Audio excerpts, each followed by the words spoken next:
You are listening to the Mad Music Marketing Minutes podcast with your host, Billy Gryzak. Brought to you by MusicMarketingMind.com. Personal music career support services. The show starts in 5, 4, 3, 2, 1.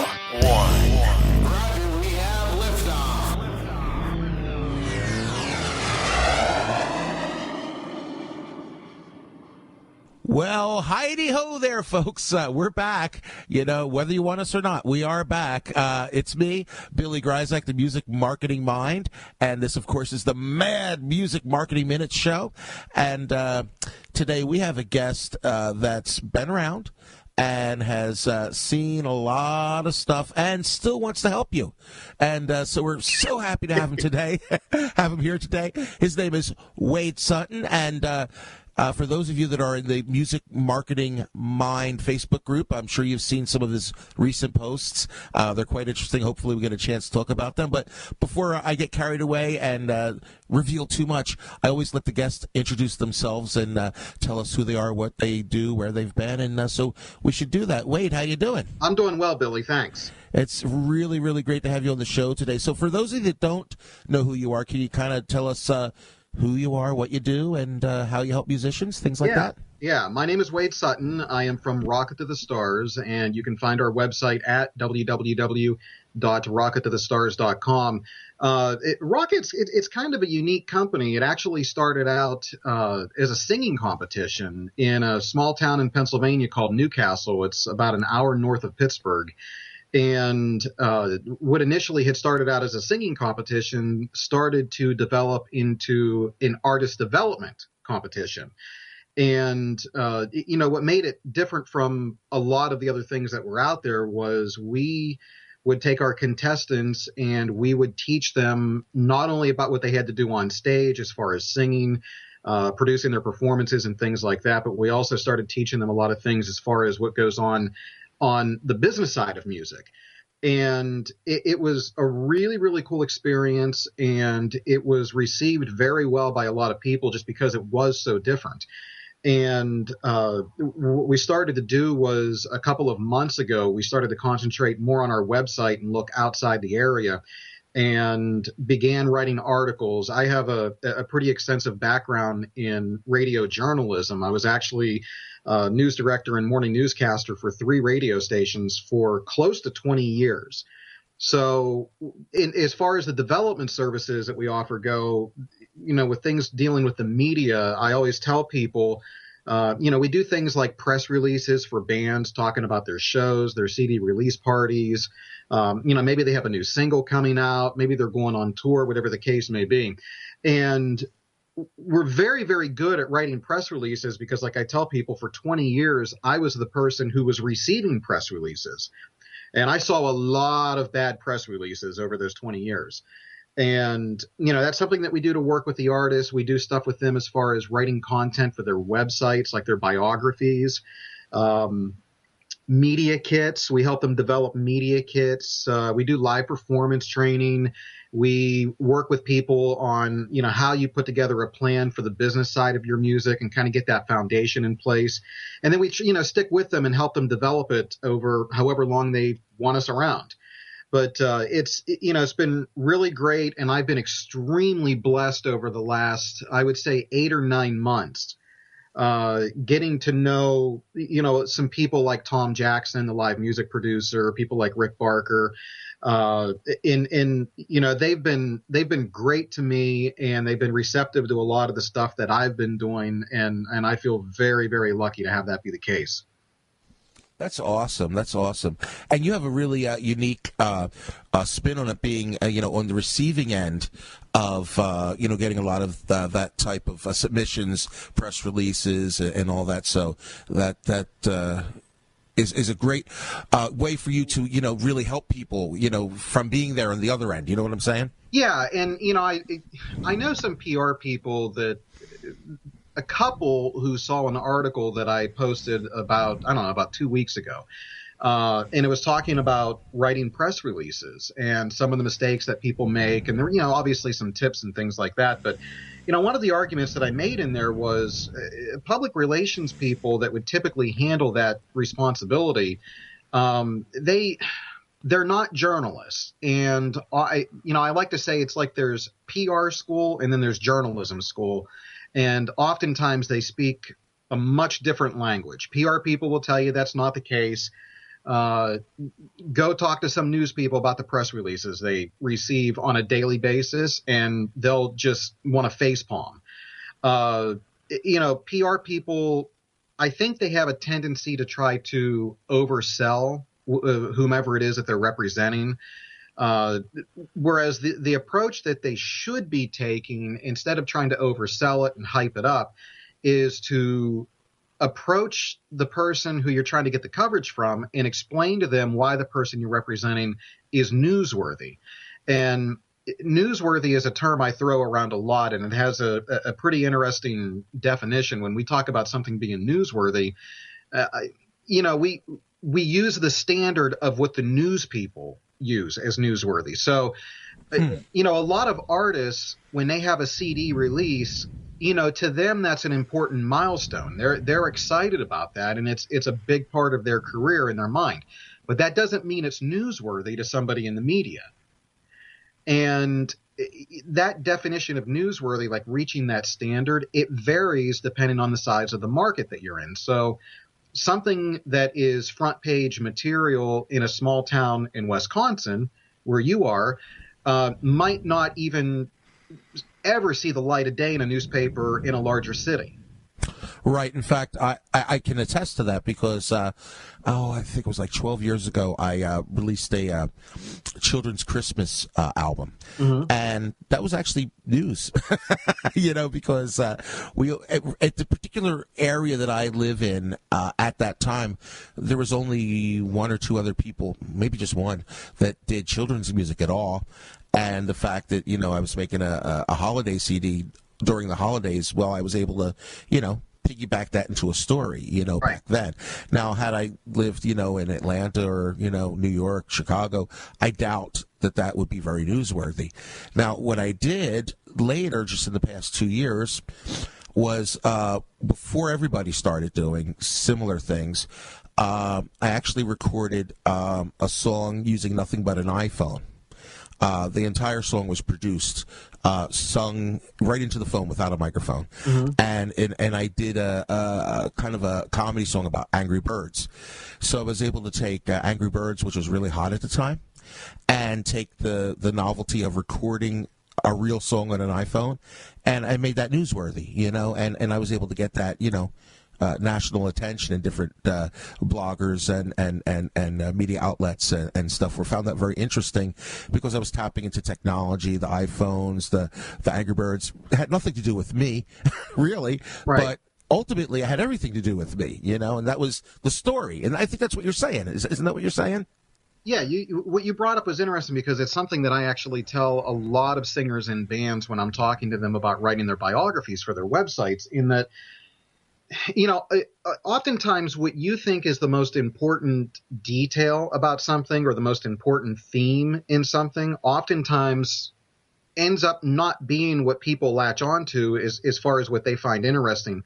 A good example is I recently wrote a bio for a singer who contacted me, and he had a song a few years back that hit I think either number 4 or 5 on the Billboard charts. And wow. He was really proud of that. I mean, it's not a big name. He was somebody that, he had one song that jumped up. It was a patriotic song. And he was really, really proud of that. So when I sat down to talk to him about the biography and kind of learn a little bit about him, that was one of the first things that he talked about. And understandably so. That was a really cool thing. But the more we started talking, I asked him, I said, so how long have you been singing? And he told me about how long he had been singing. And he said, actually, before I was a singer, I was a professional dancer. And I saw, that's cool. I said, what kind of dance, what all did you do? And he said, I danced in a couple British Knights commercials for British Knight shoes with MC Hammer. And he said, I also danced a couple of times on his world tour. And I said, wait a minute. I said, you started getting into singing after dancing with MC Hammer. And he said, yeah. And I said, that's your story. I said, that right there, that's what people are going to find interesting about you. And when I wrote his biography, I actually led with that about, how often do you hear somebody falling in love with singing because they were on stage dancing with MC Hammer on his world tour. And I told him, I said, there is a legitimate possibility that you are the only person in this world with that story. That is absolutely amazing. I'll tell you what, before we move on, I just want to check in with my friend Neil from Only Sky Artist, and he has a tip he wants to share with us. Thanks, Billy. Your Facebook, Twitter, Vine, and Instagram bios should be about you. These are not places to advertise your upcoming CD or your free download. No one cares yet. Social media bios are meant to introduce you to prospective fans and get them to follow your posts, not smack them upside the head with a commercial. So make your bio fun and quirky, show off your offbeat personality or dry wit, and make people want to follow along. Hey, this tip was brought to you by Only Sky Artists, the creators of Music Fan Attractor. To find even more out-of-the-box ideas like this, head on over to onlyskyartists.com/tips. There you will find the 7 biggest traps musicians fall into when marketing their music online. That's onlyskyartists.com/tips. And now back to Billy. All right, thanks, Neil. Anyway, we are here with Wade Sutton from Only Sky Artist, and I hope I don't put you on the spot here. That was Neil from Only Sky Artist. Let me start over again. All right, okay, hold on. Blah blah blah blah blah blah. All right. Thanks, Neil. Okay, that was Neil from Only Sky Artist, but we are talking live right now with Wade Sutton from Rocket to the Stars. See, I got it right this time, didn't I? You did. I did. See, they don't know that I messed it up and I had to redo that again, so it's really cool. Nobody will ever know. Anyway, I hope I don't put you on the spot here, but in our Facebook music career support group, it came up, you posted something about when people reach out and ask to be interviewed, or they reach out to you for some help, and sometimes they don't do it quite so eloquently, or maybe not in a professional manner. And I just wonder if maybe you could give our listeners some advice on the proper etiquette, or how they should reach out to people, or when the right time is, and maybe what could go wrong. It's funny because that article got a lot of people talking. I thought it was pretty funny the way people responded to it. It's your story. See, there you go. It is. And when I actually wrote up that story for the website, I know a couple of times I'm sitting there thinking to myself, should I post this? Because I usually try to keep a very neutral journalistic stance in a lot of the stuff that I write, which is why I try to interview so many people like Rick Barker and Jonay Williams and people like that, is to get their opinion. But every once in a while, I think you kind of have to blow off steam. And basically what happened was, a couple of weeks ago, I was sitting at my desk and I was doing some work on Facebook and talking to an artist when his box popped up. And there was a guy from a band that is actually in my area. And when the message popped up, all it says was, "Hey, you want to do a story on my band?" And I didn't know the guy. I know that his band was from around here, but I had never heard them. I didn't really know anything about them. I haven't met this guy in person. And that was all he said. So, that kind of thing bugs me because it feels very lazy, and it almost feels very self-entitled. So I responded and I told him no. And he got very angry and started sending me some messages that included an F-bomb, and you basically accused me of not supporting unsigned bands, which if anybody goes to the website, they'll see that is definitely not the case. But, like I said in the article, I think sometimes singers in bands don't realize the work that goes into putting together some of the interviews that people do. And it's funny because I always hear singers in bands with that, that old argument of, people don't want to pay us. They don't understand all the work that we do with rehearsals and all the time and stuff that goes into a show. And I think sometimes when it comes to writing interviews, singers in bands are kind of in that same position where they don't realize the work that we do. to do these interviews. So when I wrote the article, I basically did a rundown and said, okay, this is what the process is like. This is when we do an in-depth artist interview. This is why it takes 3 days for us to put this thing together. And, I know there are a lot of other websites out there that when they do interviews, they'll send the artist a list of questions. And the artist will email them back their answers, and they'll basically copy and paste everything. And that's not the kind of interview that we do. We do a very in-depth interview. We're looking for those storylines. I mean, I've had artists on Skype crying. I've had some on there that were laughing. There's an emphasis on humanizing the individual and showing that side of them and say, hey, this is a normal person. So, what I was explaining to people in the story was when I'm going to do an interview, I have a process that I go through with an artist before I decide whether or not, that's a road I want to go down with them. And typically what I do, the first thing I do is I jump online and I look to see if that artist has a website. And if there's no website, I will not interview them. It's not because I'm trying to be a stuck-up snob or anything like that. It's just that, the whole purpose of the artist interviews on our website is to introduce our readers to new artists.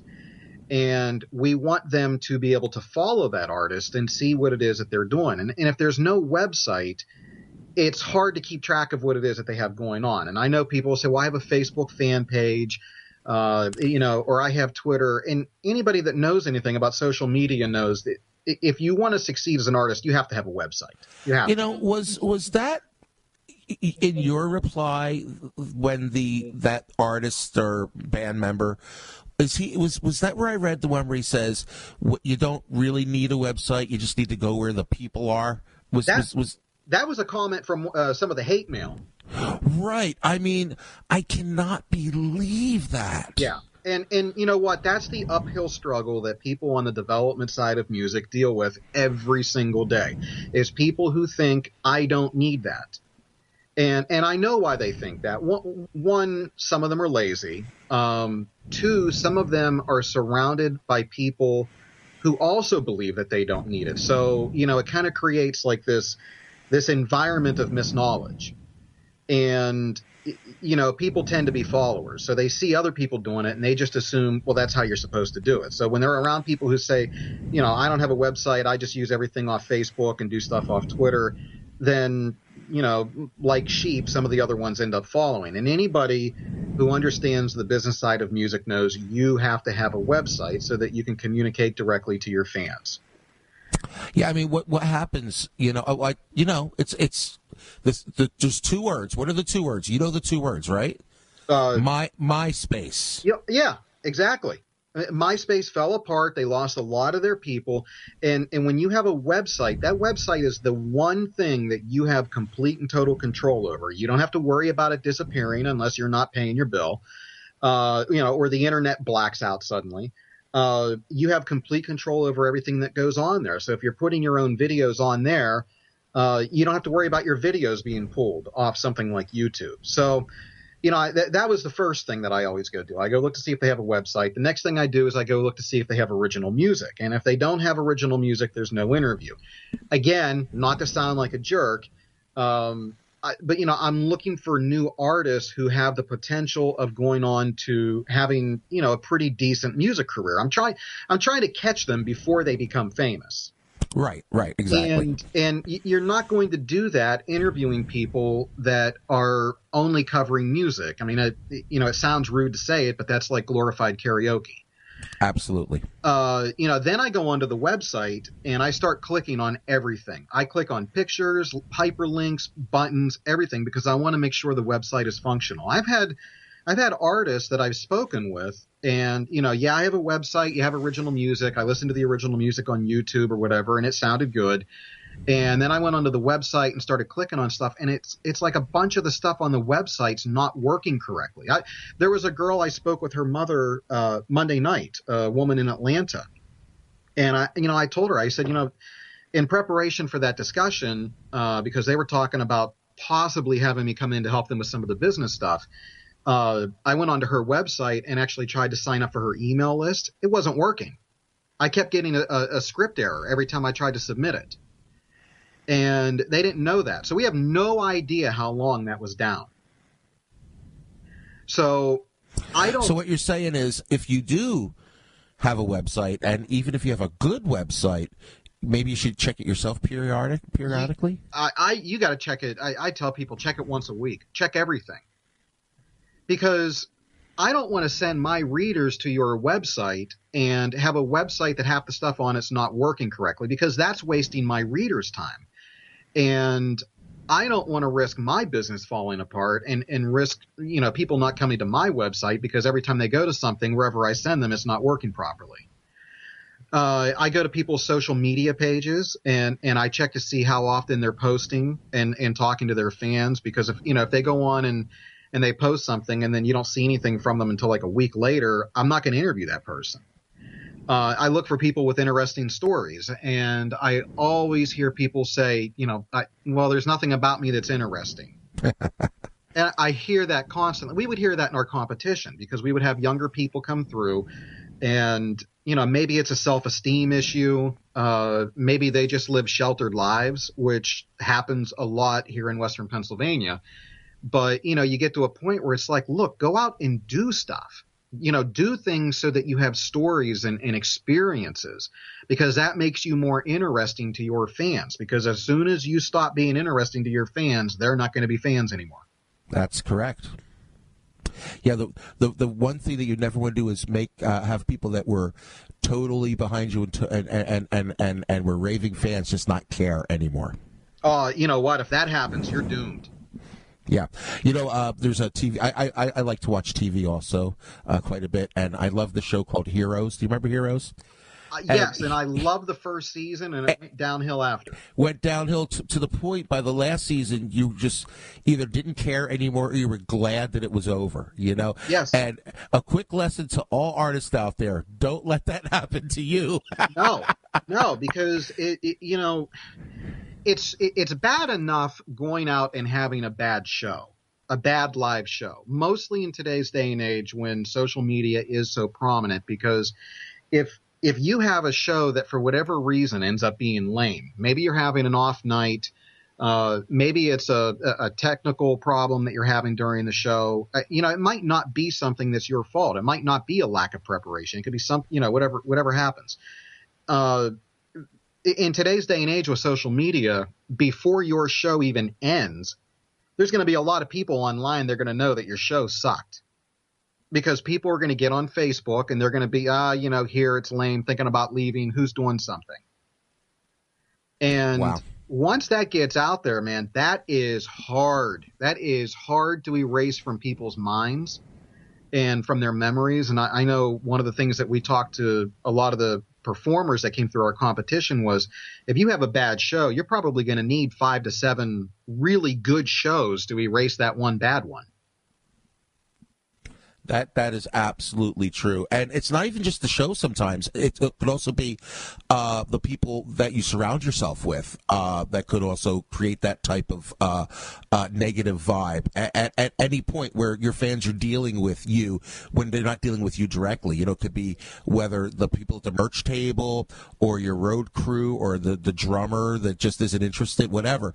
I think you need to make sure that everybody's on the same page, because, once you can lose a fan quicker, in my opinion, than you can gain a fan. Oh, without a doubt. Yeah, because for you to gain a fan and get that person to commit to you and, maybe give you their email address, or maybe get them to share some of your stuff online on Facebook or on Twitter, to do that, you need to build rapport. And to build rapport, it takes time. And, that's why, going back to what the girl said in the hate mail that I received after I wrote this article, her saying, well, you want to be where your fans are. And I think she said, my fans are on Facebook and at my live shows.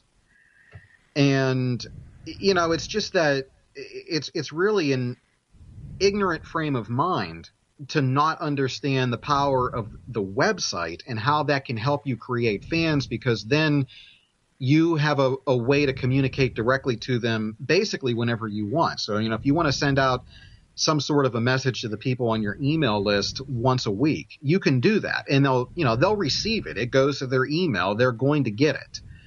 And it's so important to be able to do that. And not only that, but what you do as far as communicating with the media and, having things ready that the media is going to need possibly at a moment's notice. I know press kits, that was one of the reasons why we started offering that, is because in speaking to a lot of entertainment reporters, they were talking to me about, a lot of these bands, they don't have these press kits ready, and they don't have professionally taken photographs ready.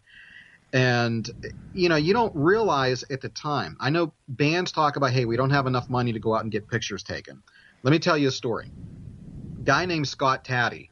He is the entertainment editor at a newspaper called the Beaver County Times, which is located one county north of Allegheny County, where Pittsburgh is in Pennsylvania. And I was talking to Scott one day, and he was telling me this story about there was a show coming up locally, and it was a doubleheader. There were two bands that were being featured in it. And he had decided to do a really in-depth story with one of the bands. And he, did these interviews with them and spent all this time writing this big story that was going to be on the front page of the entertainment section with a big picture of the band.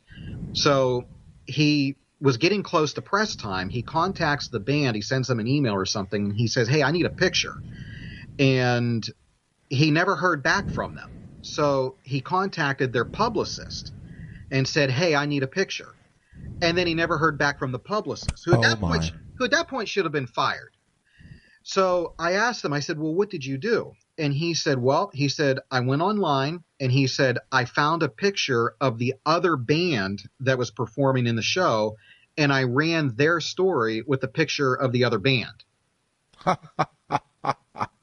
And he's told me horror stories that he's had to deal with bands because, he said bands will go out and they'll get pictures taken and they won't think about the stuff that's in the background. So I know one day he was running a story on a band and they sent him a picture. It was taken at the Point in Pittsburgh. And he said in the background he was able to see a big sign for the Pittsburgh Post-Gazette, which is the primary competitor for his newspaper. And he called the band and said, look, you find somebody to crop that out of that picture or I'm not running the story. Oh my gosh, that we're running just about out of time, and I think we're going to stop there because that just goes to show you, you gotta pay attention, and sometimes you need another set of eyes too. Is where folks like you and I come in. You know what I mean? Because right. There's a lot to do. I don't know if you know my story. Won't get into it now, but I've been an independent artist, full-time musician for over 30 years. I don't know if you know that or not. Yeah, I did. And that's all I've done all my life. That's what I've done. And I've learned all this marketing stuff by having to do it all myself. And I got to tell you, I wish I had help. Because who knows where I would have been, Instead, I'm just a dude that's had a successful career and has a lot of musical marketing knowledge now, But if I had gotten some good help and good advice early on, God knows what I could have done. I know people are going to contact you, and so please tell everyone where they can contact you, best way, and so we can continue this conversation. I'm very easy to find. If you go onto the website www.rockettothestars.com, there's a contact tab, and you can email me through there. You can email me at wadesutton@rockettothestars.com. And if you go onto the website, my phone number's on there too, 724-714-9010. And before I forget, real quickly, if they go to the website at the top of the homepage, this is a really, really good thing for artists that are out there. If you go to the website at the very top of the homepage, there is a sign up thing. And if you put in your name and your email, not only will you get our weekly newsletter, but we also have a contest that we run every month. And on the last day of the month, we pull an email from that list, and whoever it is whose name we pull, that person gets one of our media related services for free. So that could be a professionally done press kit. That could be us writing a biography for you. That could be us writing a press release for you somewhere down the road. That could even be us building a website for you. You never know what it's going to be. Can I win this week? Hey, go sign. Are you on it, aren't you? Yeah, I'm on it. I thought you were. So I I tell people, and go sign up for that. And then even if you don't win anything, just by signing up, you're going to get a coupon for 10% off the first thing you do with us. You're a winner no matter what, man. Thank you. Hey, wait, I know you got to go. I know you have a important meeting to go to. Can we do this again sometime? Because I'd like to talk about some of the other things. And by the way, you never quite finished all of the checkpoints, I don't think. So I advise everybody to go to your website and gobble up all that free information. And if you have questions, contact you, because you're easy to talk to, man. I'm easy to find. Okay, great, Wade. Hey, I got to go. Bye-bye, everybody. Say bye, Wade. Thank you. Goodbye. And we are out.